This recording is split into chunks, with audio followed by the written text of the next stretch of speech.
this important press conference on Venezuela's ongoing situation. We are honored to have already with us connected the Democratic leader of the opposition, María Corina Machado. She will provide insights on the challenges and opportunities that we are facing after July 28th. María Corina will deliver a 50-minute briefing, followed by a Q&A session. The entire event is scheduled to last 1 hour. And then for the Q&A, we kindly ask that you submit your question via the Zoom chat, and we will address them after the presentation. So it is my pleasure to welcome María Corina Machado. Once again, thank you all for taking the time and being with us today.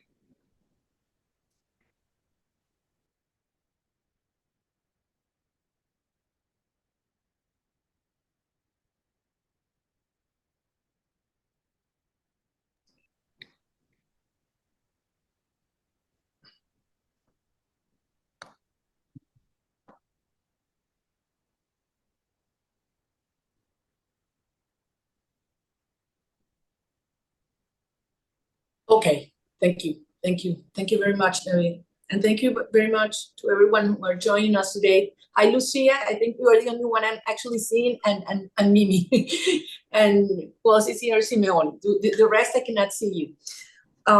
Well, we think we are living decisive times for Venezuela and the region. These are dangerous times, certainly. And the things are, and the situation is moving, even though from abroad, perhaps not everything is being seen in its actual dimension. So I have to say that on behalf of all Venezuelans that have been silenced during these years, and especially these last days, many of your colleagues that have been persecuted, and some in prison, and on behalf of all the Venezuelan society, I have to thank you, because through you, the world has learned what's happening in Venezuela and the magnitude of what took place on July 28th. Even though we've talked before, I have to insist on what that day represents, because I am absolutely convinced that it represents the closing of a cycle, political cycle, and the start of a new era. It has profound implications for Venezuelan society beyond the electoral result. And that's something that you've heard me say, and I insist on that. If you have an approach to the events in Venezuela exclusively from the electoral perspective, you will stay in the surface and not understand the magnitude of the forces that have been evolving in the last months. A year and a half ago, Venezuela was seen from abroad, and also perhaps from within, as a country without much hope, in which most of society felt frustrated, and some even betrayed by the political parties and leaders. And it seemed almost impossible to bring back hope, to unite the country, and to mobilize in a social movement for freedom. Many people said that explicitly. It is impossible to have any political change in Venezuela, and you better resign to start preparing for perhaps a political change in 2030. 6 years more of this Maduro presidency, and we started mobilizing the country, town after town, city after city. It was an enormous effort of awakening and getting people together and trusting each other. We started from abroad, I would say from the periferia to the center, from rural Venezuela to the cities, and from the poorest sector, increasingly involving and getting enthusiasm from the middle class, which was the hardest to get committed, middle classes. And we were able to do that, and we finally managed to carry out an incredible citizen process with the primaries on October 22nd. Many times we heard in the days before the primaries that it was impossible to carry out a process of such complexity without the participation of the regime through the Electoral Council or the armed forces, and that it was going to be a very low turnout, at most 300,000 people. It ended up being an impeccable process done by the citizens. The citizens appropriated the primaries, and we had a turnout of almost 3 million people.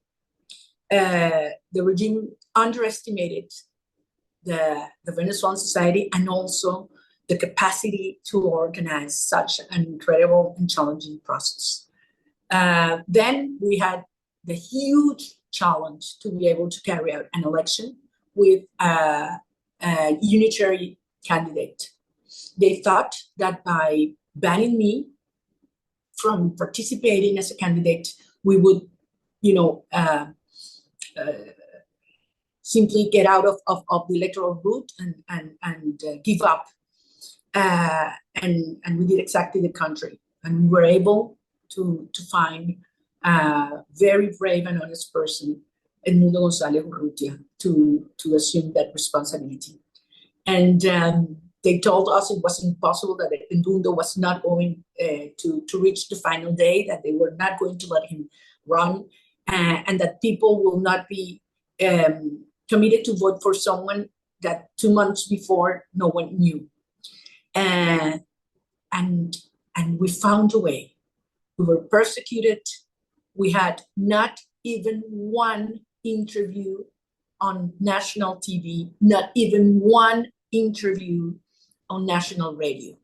We managed to deliver an epic campaign without media, without money, and being absolutely persecuted. Our team, especially our campaign managers, were all either in prison or have taken asylum in the Argentina embassy. And we managed to do it. And then they told us it was absolutely impossible to prove the degree of fraud the regime has been able to do in the past. Yes, we've had over 30 elections in these 25 years. They all had some degree of manipulation and fraud. Some of them are simply sham elections in the past, and that was exactly what the regime was planning to do. And once again, they didn't expect this level of turnout. It was massive. They never expected people would overcome fear and vote, even in places where the Chavismo has won always by landslide in the last 25 years, vote for El Mundo, and we won. But most of all, they never expected that we were going to be able to prove our victory. And what took place on July 28th and 29th is one of the events that I think Venezuela will most be proudest of in our history. And I'm very proud to be part of it. Over 1 million volunteers that had some specific task, worked all throughout our country, and were managed to get the tally sheets, to collect them, to take them to places, all hidden places all around Venezuela, where we had the security of electricity and internet, so that they could be digitalized, scanned, digitalized, and we put them in a web page that in 24 hours, it was open to the whole world, analyzed, to scrutinize. Since then, those tally sheets today represent over 84% of the tally sheets and over 85% of the total votes. And we proved that Edmundo González Urrutia won by a landslide of 67% versus Maduro, who got 30%. But don't get mistaken. Over 4.5 million Venezuelans that live abroad were not allowed to vote, that are actually registered. Were not allowed to vote. Neither around 3 to 4 million young Venezuelans that have turned 18 in the last years, and which the regime knows is the toughest, strongest support we have. So if those Venezuelans have had the chance, these had been open elections, you can be sure that the results would have been over 90% support for the democratic forces. So this is not a polarized society. This is not a divided country. This is a country united more than ever, not only rejecting the regime and its corrupt and criminal nature, but around values. We want a country in which we can live united, in which we can work with dignity, in which we can have open markets and private property can be respected, but most of all, a country, a nation where we can bring our kids back home. Since that day, the regime started a brutal campaign of repression that has been denounced by every single. Oh, let me go just back to one thing regarding our electoral process and material. Over 20 organizations and scholars have analyzed, studied, because we did it as an open source, and all the information is on the web. Professors in universities such as Michigan and Berkeley have done independent studies. The Carter Center, which was an observer, did as well, and the independent panel of the United Nations that were also observers in the election analyzed our tally sheets and our results. Every single one has concluded that our material and our results are authentic, and the results that Electoral Council announced without producing one single number are not real. So today, everyone knows that Edmundo González is the president-elect in Venezuela. Everybody, even the Chavista base, even the armed forces, because we wouldn't have been able to collect all our tally if we hadn't had the cooperation of members of the armed forces that were deployed as in the Plan República, and members and employees from the National Council, the Electoral Council, which disobeyed orders and not to give us our official tally sheets. Having said that, we've seen in this last month the most brutal campaign of repression. Anyone publicly or directly associated with the 28th of July today are either in hiding,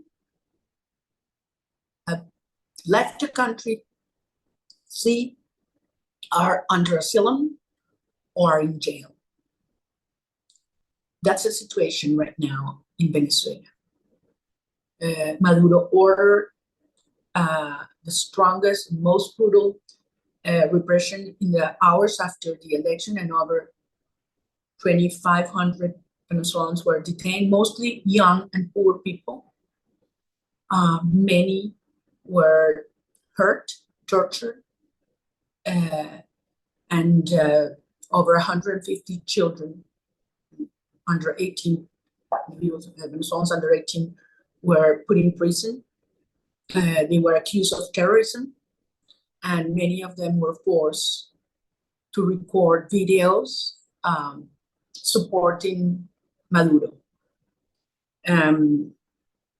So far, most of them, of the children, have been released because of the huge campaign that was deployed, and many of you abroad helped a lot denouncing individual cases. But today there are over 200 women still in prison. Some of them have been subject of sexual assault and torture. It has been so traumatic that La CIDH, the Inter-American Commission, stated at the OAS Permanent Council that what's happening in Venezuela can be qualified as practice of state terrorism. They haven't said that since the military dictatorships of last century in Latin America. So right now, Maduro has decided to remain atrincherado, surrounded by the military high command. And I have to say that over 300 military have been detained as well in the last weeks. That's information we had. Probably it's much more than that. And they are trying to produce, terror in every single institution, and many public employees have been forced out of their jobs and fired just because they find they have information regarding the electoral process in their WhatsApps or in their emails. So this is a tough moment regarding what the country can express publicly. Nonetheless, we've seen a huge mobilization around the world, and we believe Venezuela has turned into a global cause, and we need to maintain that in order for Maduro to understand that every day that goes by, the cost of staying in power through violence and repression will increase, and understand that his best option is to accept a negotiated transition.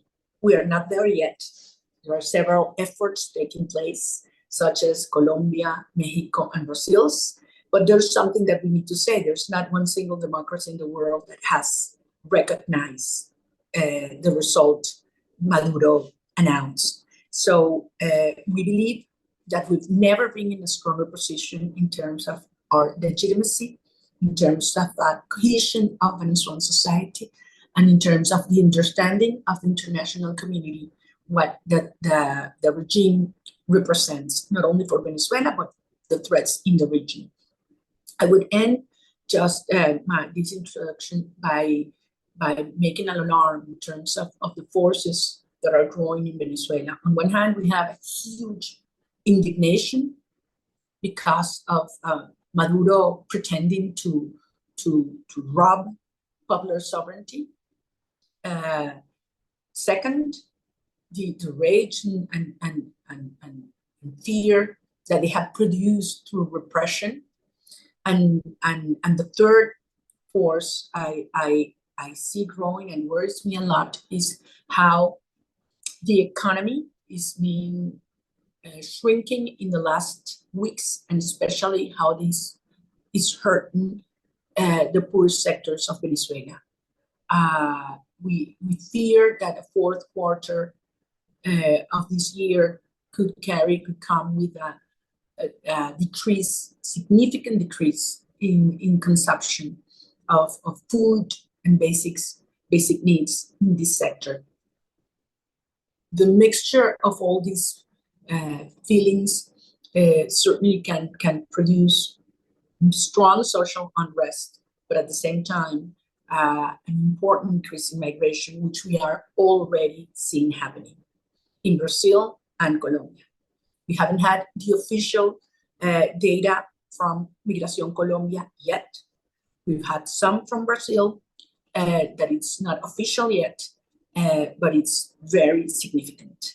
So I think the international community should understand that we've never been in a better position in terms of forcing the regime to understand that they better get involved in a serious negotiation in which we're willing to give conditions and guarantees, but understand the risk, the growing risk for the whole region if Maduro decides to prolong this agony. So we're here, we are never going to give up, and when we say hasta el final, it is hasta el final. So thank you very much to all of you for this opportunity to exchange views. Thank you, María Corina. We have plenty of questions, so we will start with them. The first one from Julia Sainz-Cobb from Reuters. What options does the opposition have in practical terms? International pressure has been pretty limited. The government doesn't seem to be bothered by the possibility of new sanctions, and people in Venezuela reasonably fear arrest if they attend protest. Is there really a path forward? What will happen if yourself and Mundo Gonzalez are arrested? And is there a real possibility of the military rejecting Maduro? Well, that's like 10 questions. Let me try to answer as fast as I can. Of course, there's a path forward. As I said before, and that's why I went all the way through the last 2 years, we've always heard it's impossible to move ahead. And look where we are right now. I mean, it was impossible to think a couple of months ago that no one in the West or democratic countries would not recognize a result of Maduro. And I think there are many actions and there are many initiatives that can be taken. Some are being considered, so others not yet. And I do think that the decision of Maduro to increase repression doesn't give him more legitimacy. On the contrary, I think it keeps on isolating him, even of those that were his allies before. It is unsustainable. I think it is inconceivable that Maduro feels today that he can kill 1, 10, or 50 Venezuelans and nothing will happen to him. So he has to be held accountable.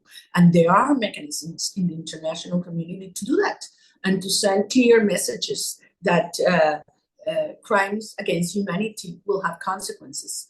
And believe me, these messages do reach the sectors that today are left supporting Maduro. So is this easy? No, this is absolutely very risky. You ask if there's a risk that then Mundo and I could be put in prison. Certainly.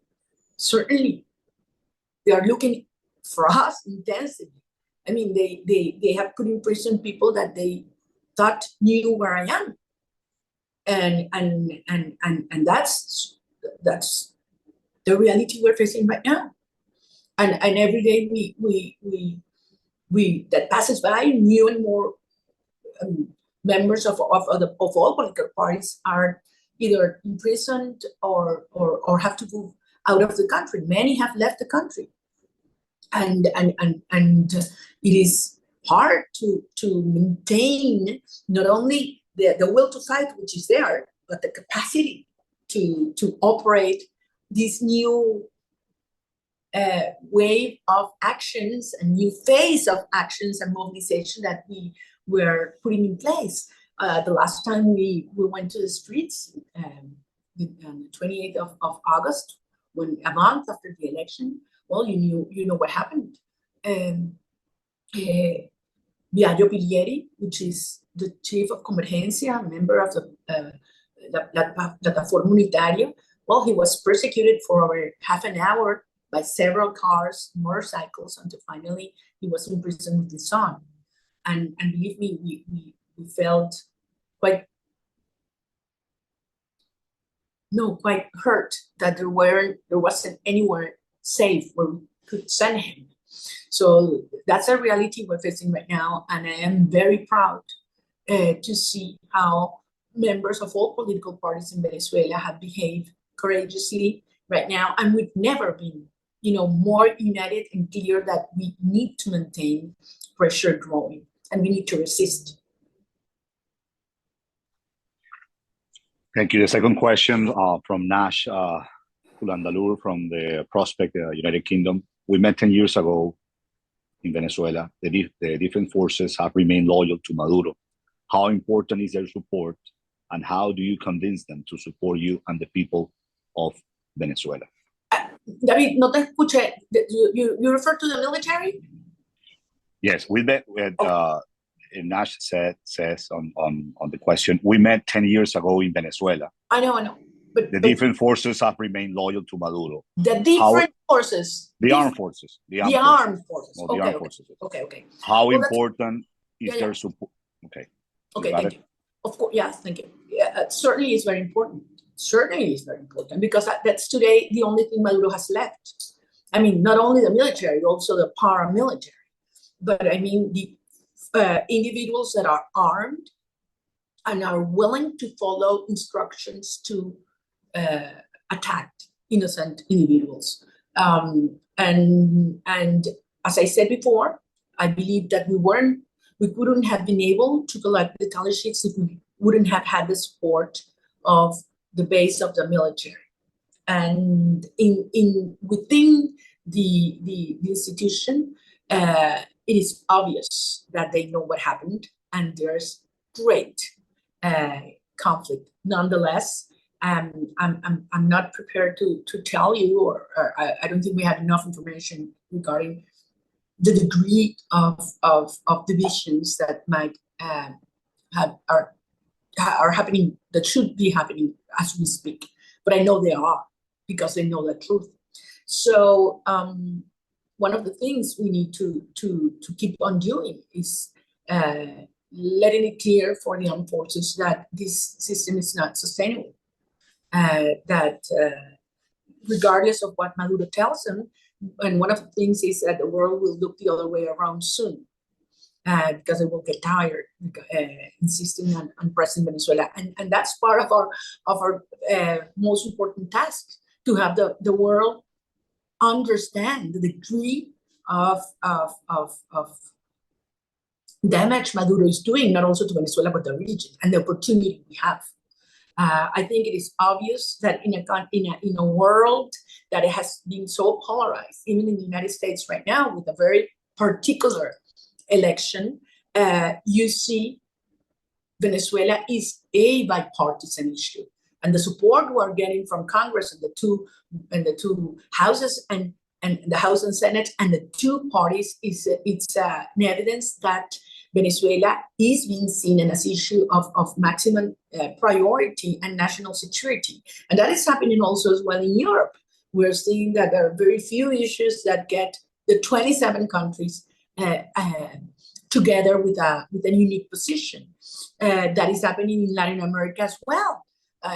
So besides Cuba, Nicaragua, and Honduras and Bolivia, no one else has recognized Maduro. So I think it is a tough moment, because the regime has a criminal structure, nature, and rational, and that's how they act.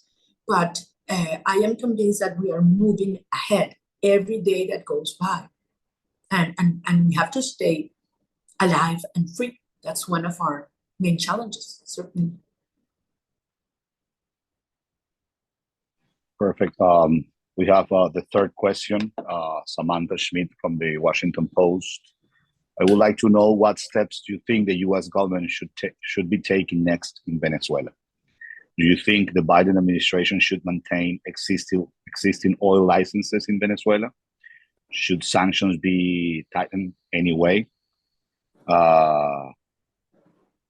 Yeah, that's it.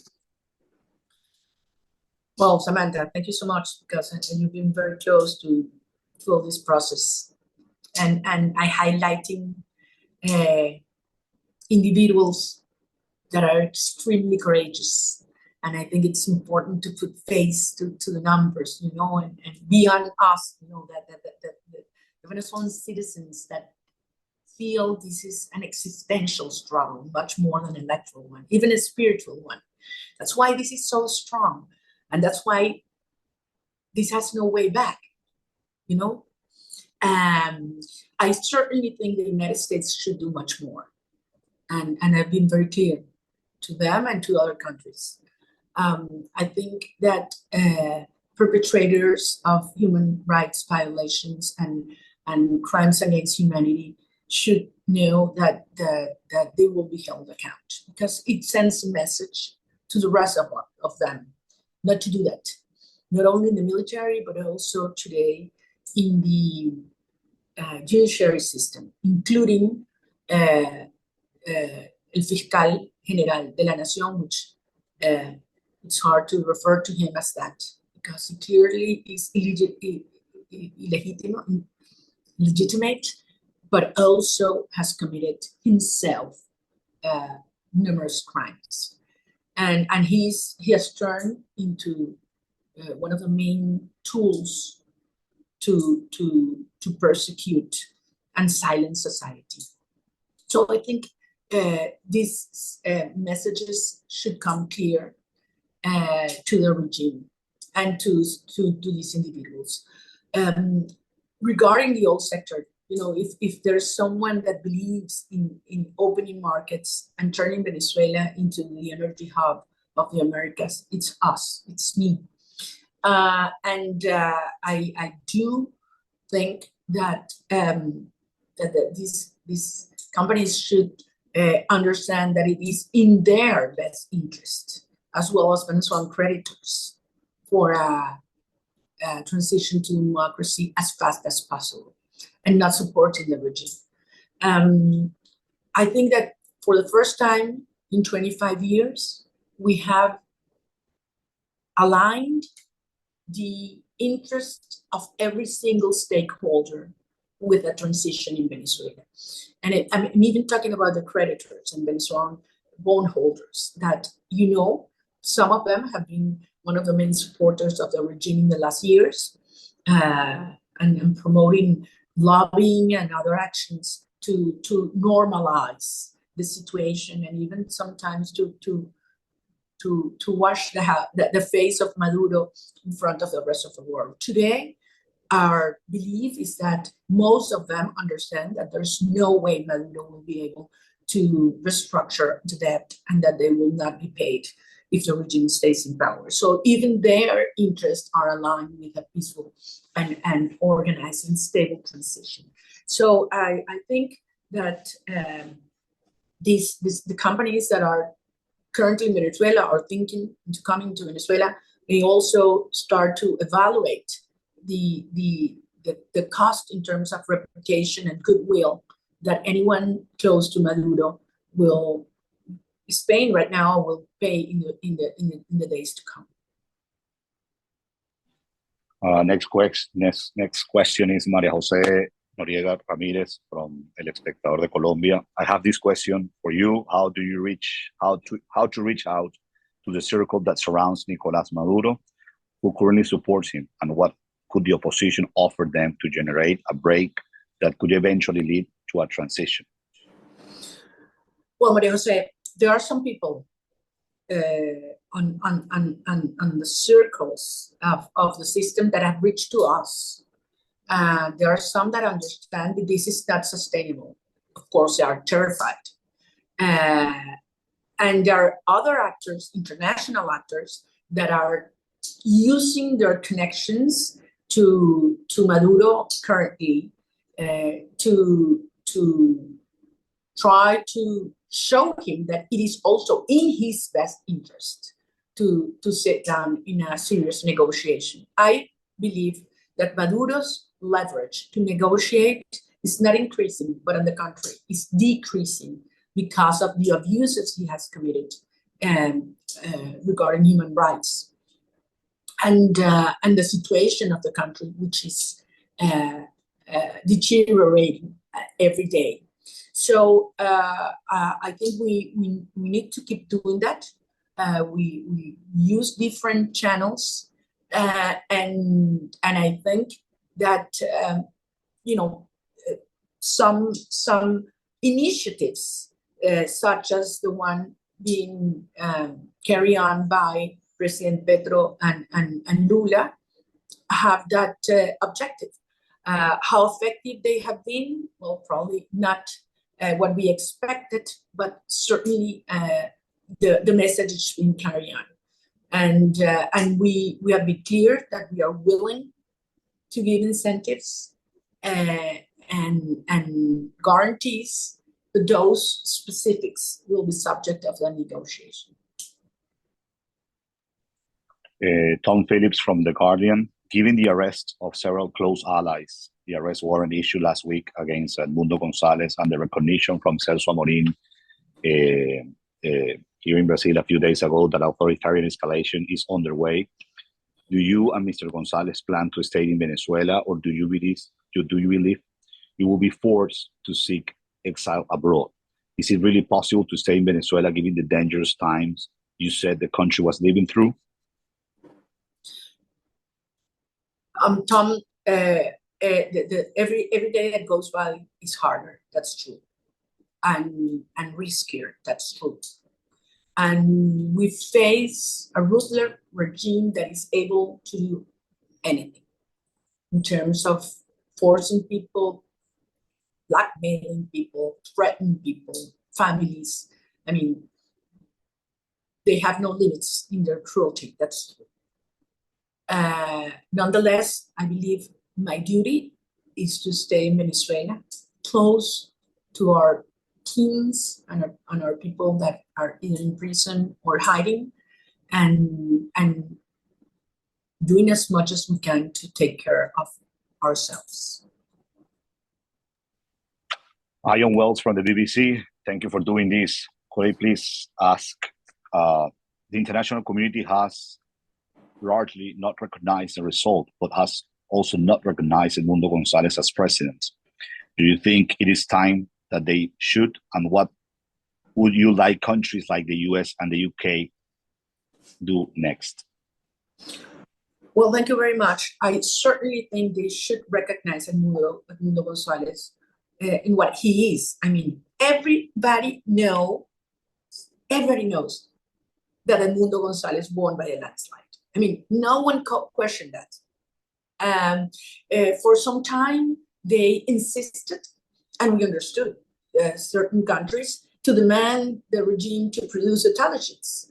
But it's obvious they're not going to do it. They use all this initiative to go to the Supreme Court to kind of give some legitimacy to the fact that they were not going to produce the results. For some time, we even feared that they were able to print false intelligence, because, I mean, they took 3 weeks before they finally announced that they were not going to do it. And they have the paper, they have the machines. I mean, they could have done that and put us in a situation in which of the two were actually true and authentic. But I think they realized that there were so many evidence in terms of videos, of witnesses, and even military reading intelligence in the different voting centers that they weren't going to be able to produce that force without leaving evidence. And something is happening. Let me tell you that many witnesses of the PSUV, of the party of Maduro, are starting to speak out and saying, we have the results, we were there. And what the opposition is saying is true. So if everybody knows that Edmundo González won by a landslide, and through Venezuelan constitution, by Venezuelan constitution, whoever gets the most votes is president-elect, it is time to move ahead. It is time to move ahead. And I think some countries perhaps have hold from doing that, giving some time for the initiatives of the three countries to approach Maduro. But I think we need to increase our stake at this point and speak clearly with the truth. And I think the UK, Europe, Canada should, move forward and follow what already some Latin American countries have already stated, that Edmundo González is president-elect and that he should be juramentado as president of Venezuela on January 10th, 2025. Thank you. Andreina Itriago from Bloomberg. Do you believe individual sanctions that are coming against Venezuelan officials and others, as well as visa restrictions against official relatives, will increase pressure on Maduro to negotiate? Do you believe the US should take any other action, such as rescinding specific licenses to oil companies? If you don't have pressure on different aspects of the structure of the regime, then what are you going to negotiate? You need both things. So that's why I disagree when some people try to confront the approach of the administrations, the previous and the actual administration in the US. I think you need both things. You need to have full pressure, and you need to have also incentives. And that's what we are asking for the international community to do. Not only the United States. I mean, people that are committing crimes should be held accountable, because that gives a sign. It sends a clear sign to those that are pressed to do the same, not to do it, if they put in balance what's going on. And certainly with what the regime has done in the last days, I think it's past due the action of the international community in this sense. So, and we will still keep insisting that we're willing to sit down in a true negotiation, but you need to put pressure for them to understand that the cost of repression and the cost of staying in power will increase every day that goes by. Eric Basail Emil from Politico, could you speak to what the opposition plan? Sorry, could you speak to what the opposition plan or strategy is to break the stalemate that seems to be developing at this point? And what do you make of the fact that Washington is seemingly deferring to Brazil and Colombia negotiations and dialogue approach, and not articulating its own vision for how to break through the stalemate? Well, I don't think we are in a stalemate. I think there are things moving, and some are not obvious, but they are. And I think the international community is increasing slowly their pressure, and I do think it has to be done more significantly. And we've been in touch with presidents of countries and prime ministers in Venezuela and Europe, as well as ministers of state. And I think there is a growing agreement that should be the path.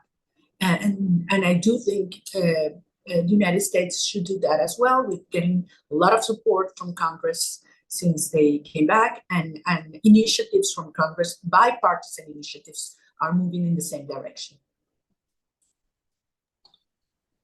Siguiente pregunta, next question is Guillermo José Torres de Guapa Televisión in Puerto Rico.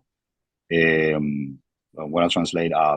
How do you evaluate the behavior of Nicolás Maduro in recent days after the U.S. government ceased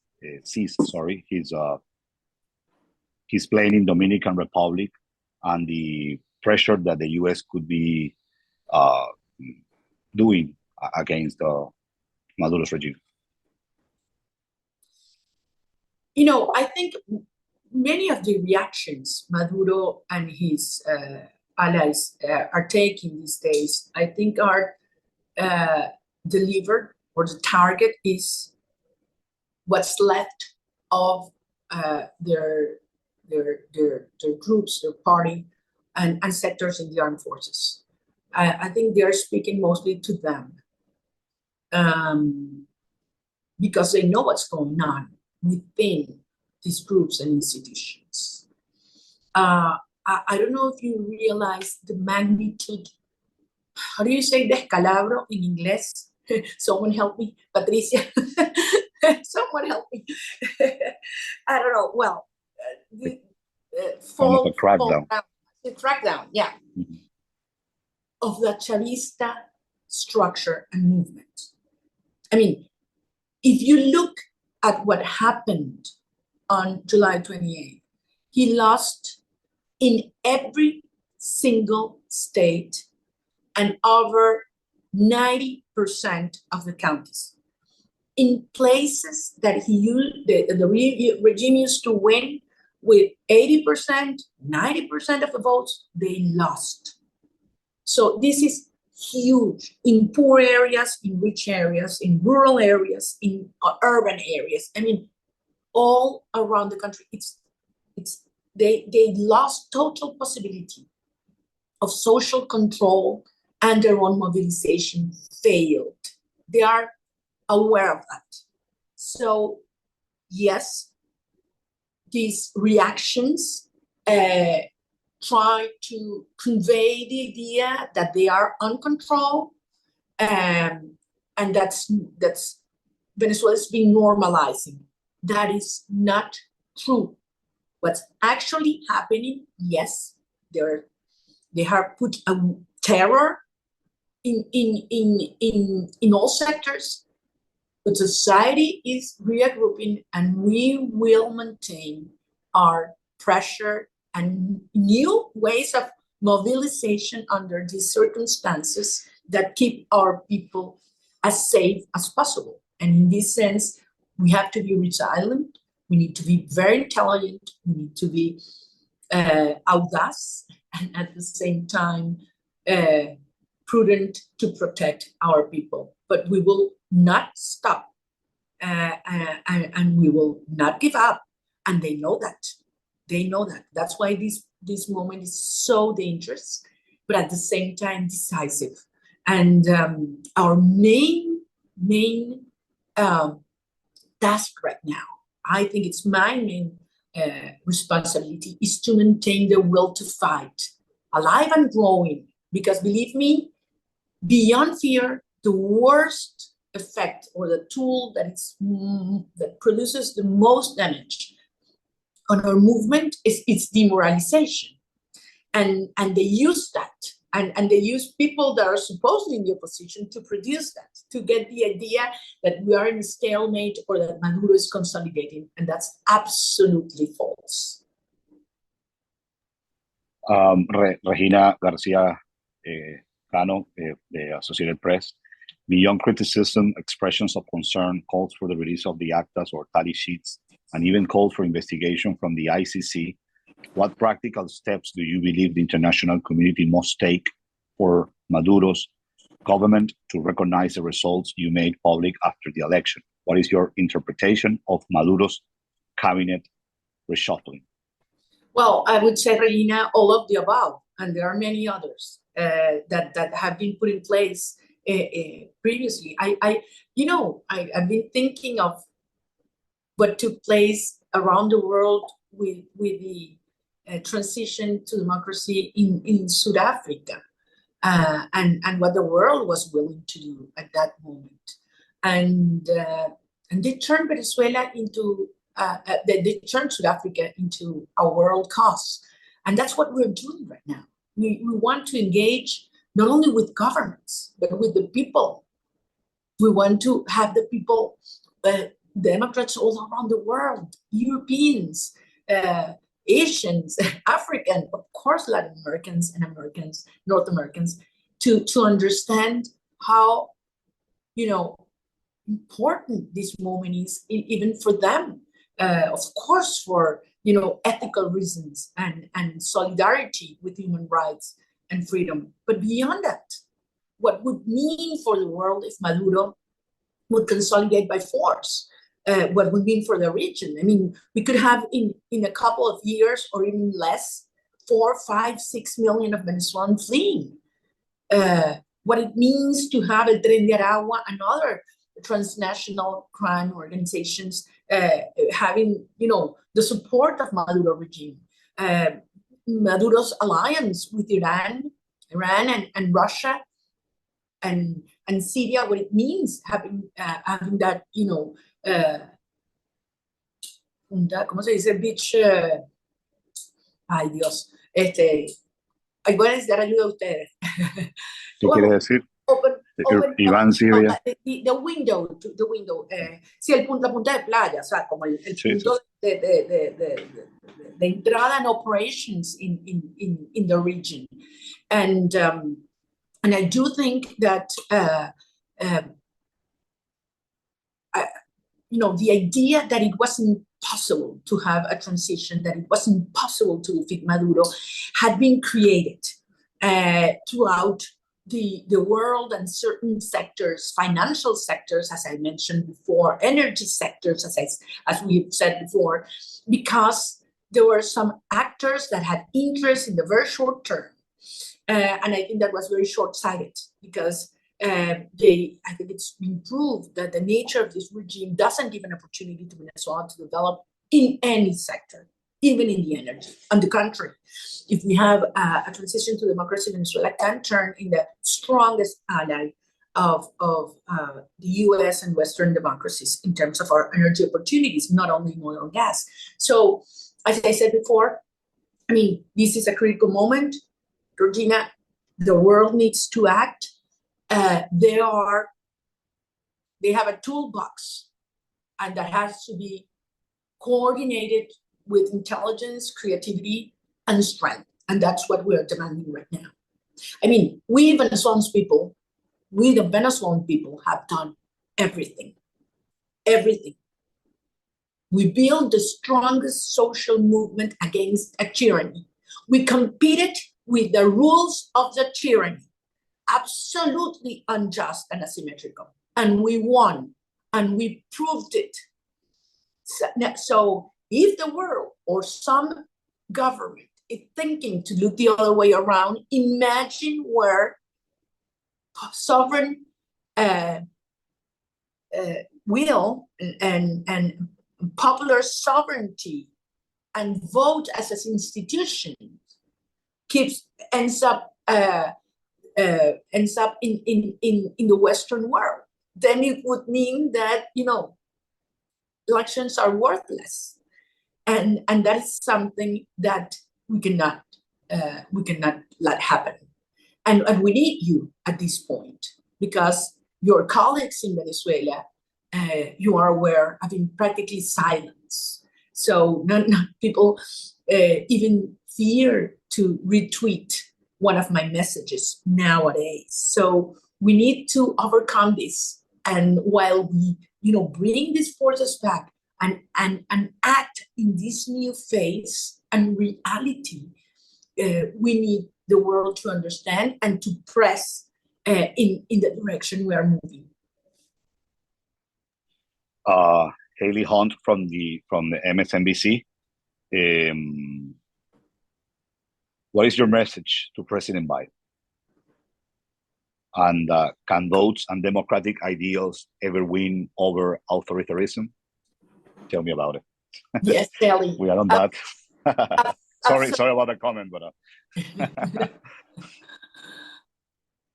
yes, absolutely yes. It's not easy. It's very dangerous. I've lost good friends.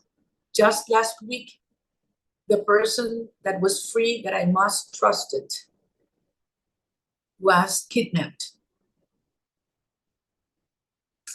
And Perkins Rocha, you know, and next day, Diario Bilieri, which was one of my closest allies.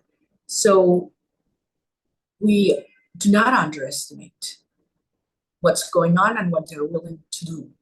But the answer is yes. And I think the Biden administration, as well as both parties in Congress, have the biggest opportunity to prove that can be part and exercise the leadership of the free world. If a conflict so urgent and profound and that represents such a risk to a threat to the security of a hemisphere cannot be addressed and solved, then it seems very unlikely that other conflicts further away can be solved. And that's the message I want to convey.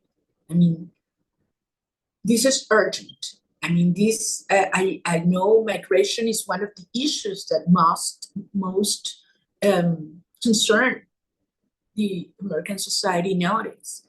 And you cannot address the consequences. You have to address the causes. And the causes of Venezuelan migration is Maduro himself and the regime. And the fact that you saw migration declining in the last months significantly is because most Venezuelans have hope and still have hope and still believe, as I do, that the end of this process will be freedom. How many days will it take? Nobody knows. Nobody knows.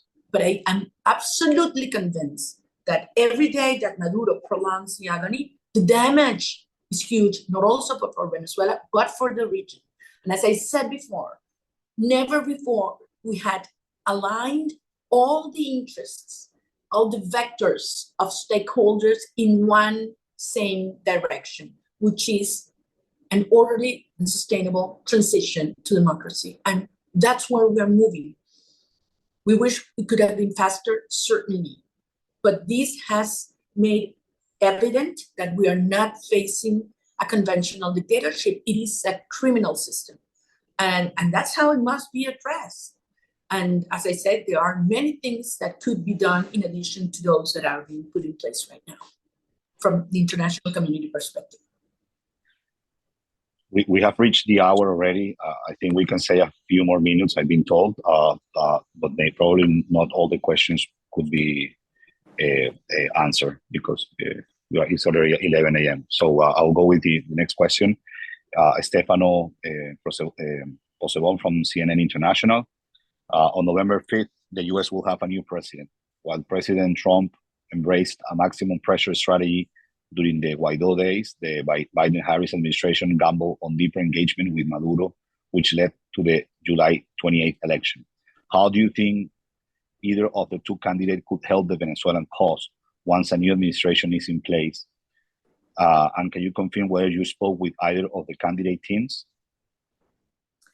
Stefano, I think I mentioned it before. I think it's a mistake to see it as different approaches. I think it's a mix of them that has brought where we are right now. I mean, if you don't have pressure and threats, there's nothing to negotiate. There's no way you will have someone sitting down to negotiate. So you have to have both approaches. And yes, we've been in contact with both teams. Alonso Moleiro from El País. How do you feel now? Optimistic, afraid, worried? Both, Alonso. I'm certainly worried for you and from every Venezuelan that is facing this horrible situation. I'm worried because I see how social issues and the life of the poorest in Venezuela is already deteriorating and will be damaged significantly in the days to come. I've been in contact with sectors in the food business, and they are terrified with what they are, they're seeing happening in terms of consumption. But at the same time, I'm more than optimistic. I'm absolutely convinced that what we did is huge. I mean, this is historic. Most people thought it was impossible. And you know that. They told you, they told me it was impossible to get here. And here we are.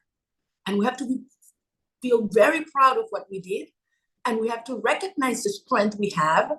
And we have to fight against the instruments that regime use, which is lies, terror, and demoralization. And when you find so-called, experts, analysts, and so on that start saying that, this is not moving ahead or that Maduro is consolidating or stabilizing, that is false. That is false. And whoever knows Venezuelan will know that that is not happening. On the contrary. But I'm not saying this is going to be easy. No, I've never said it. And certainly these are the most dangerous times we're facing. Ana Rodríguez, del Tiempo de Colombia. Maduro continues to ignore the calls from Colombia and Brazil. Nothing more was learned from yesterday's meeting with Petro and Lula. What do you think should be the next steps of these two countries? Sorry to just make a comment here, María Corina. I've been told that while we have been on this press conference, the Minister of Foreign Affairs of Colombia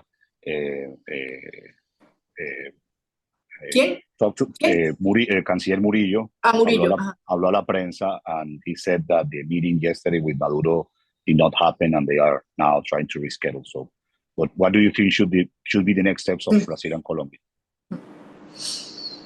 Well, they have to get Maduro to answer the phone, you know, at the least.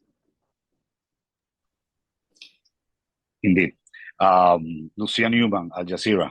Even if Maduro is isolated, he has learned to bypass international pressure and economic sanctions. What would he recognize that he lost the election? Lucia, I know some people perhaps think that we've tried everything in Venezuela, but you more than anyone know that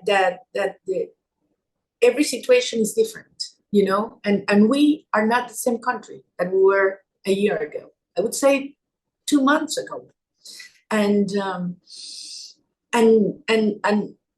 yes, we can learn a lot from history, but there are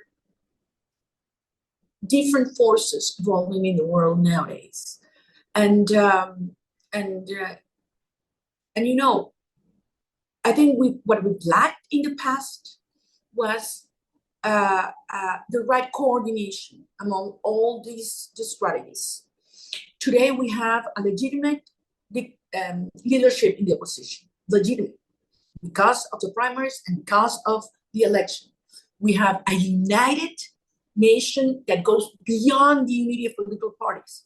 This is very important. Never in 25 years we had Venezuelans so close and determined to move ahead. And never before we have the world calling the regime for what it is. Not a conventional, you know, authoritarian or, you know, como que decían, competitive, or competitive, también le decían competitive authoritarianism. Yeah, or imperfect democracy and todo tipo de eufemismos, you know? We know what we're facing right now. And we have a strategy to do it. And we've come a really long way. We've never been stronger than we are today. The regime has never been weaker than it is today. So this is not a time to feel frustrated. On the contrary, we have to be pragmatic. We have to put our feet in the ground and understand what are the options that you say, how we coordinate and how we take care of us and of our leadership. But we need to speak out. And do not fall in the traps of the regime, which is that. He's saying, well, you have tried everything and here we are. No. It's not the same situation. It's not the same Venezuela. And it's not the same relation and willingness to act of the international community. Okay, we have three questions left and we can close at 11:15. David, pero I really need to run. Why don't you read the three of them and then I can make... Sorry, I didn't. What do you... Puedes leerlas las tres. Read the three of them. Okay, sí. From the Telegraph, what amnesty measures and for which figures from the regime would the opposition be willing to consider in order to facilitate a democratic transition? That's one. The other one from the BBC, are you in touch with the CNE member Juan Carlos Del Pino?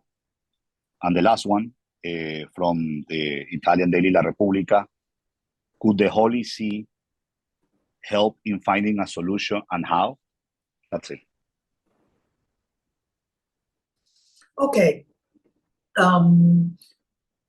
Regarding measures and incentives, it would all depend on the relative strength in which you reach a negotiation table. What will be need to offer?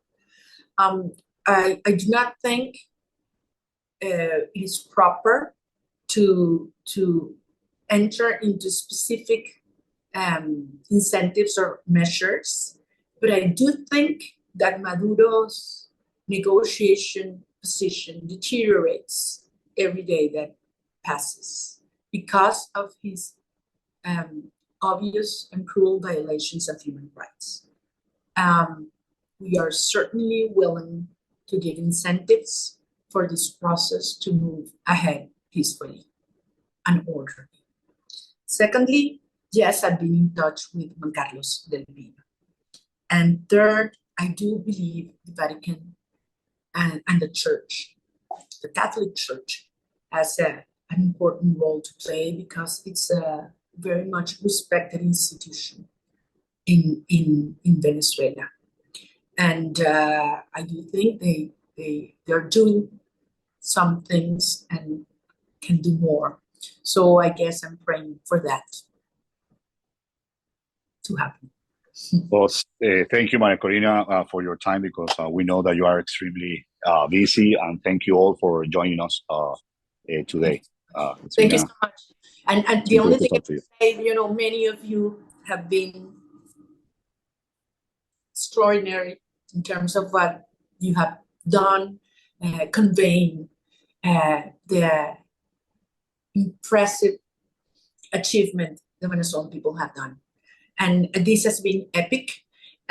Just to tell you, we had a meeting, David and I, with one of these democratic experts and gurus in the world. And he said something like, you guys don't realize what you have done. You've actually set a new standard for electoral observation, not only for Latin America, but for the world. You have done that. And you have done that under horrible conditions. And it's important to value that and to build from that, because we have been innovating. And I know that the history, you know, history will recognize what we did. And many case studies will be written about what we did in the campaign and how this movement grew. And now we need you more than ever to be the voices of truth, which is what the regime wants to destroy. But we will stay close to the truth and defend it, have popular sovereignty be respected, have Edmundo González juramentado as Venezuela's president on January the 10th, and bring our kids back home. So thank you very much to all. Thank you. Thank you all. Have a good day.